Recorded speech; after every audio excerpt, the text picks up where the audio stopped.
Welcome back to Tuesdays with Dr. Troy. Today I thought I'd talk about running shoes and running stride. This is something that I've actually learned a lot about myself over the last several months because I've been experimenting with several different things. Now, the other day I was out running and I saw a young kid running and remembered my first running shoes. He was running in his socks. And these are great running shoes when you're young, although you oftentimes got in trouble because of running in your socks and you couldn't always run barefoot on the hot pavement and all.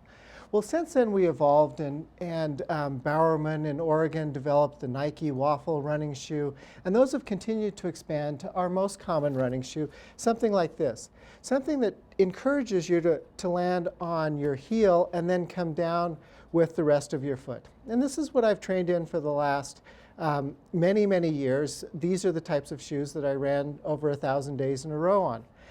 But however, over the last couple of months to years, new things have been coming out that have made me think and re-examine what I've been doing.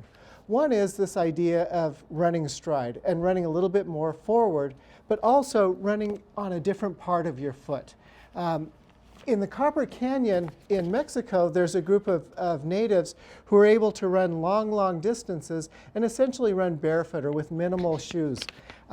With that, and being more a physician and scientist, I also saw that in Nature recently there was a whole article that showed that maybe running barefoot was better on your knees because of the force plates, how the force goes to your knees versus to other parts of your foot when you run more on the ball of your foot. Well, based on these, there have been some new shoes that have come out that I've tried. One of them are shoes like these that are essentially like running barefoot. They do have additional support and protection on the bottoms of your feet, but very little other support. And if you run on these with your heel or a heel strike, it's actually very uncomfortable. So it really forces you to run with a more forward strike. Now, I've run quite a bit in these, and I really enjoy it. You can actually feel the snow or the grass coming up through the toes. But I've been still hesitant to run real long distance with these.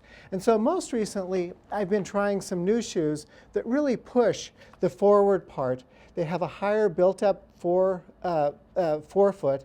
And so with that, you're almost forced to run on your forefoot and not on the heel, but it's not so uncomfortable towards those longer distances where you might hit your heel. So based on that, I think it's interesting where we're evolving and maybe going back to where we started from, going from the socks, or essentially the socks, to almost running barefoot. Again, running barefoot may not be the right thing for everybody. So knowing yourself, thinking about yourself, and being willing to try, but also being willing to be honest, is this the right thing for you, is critical, as in all other parts of training.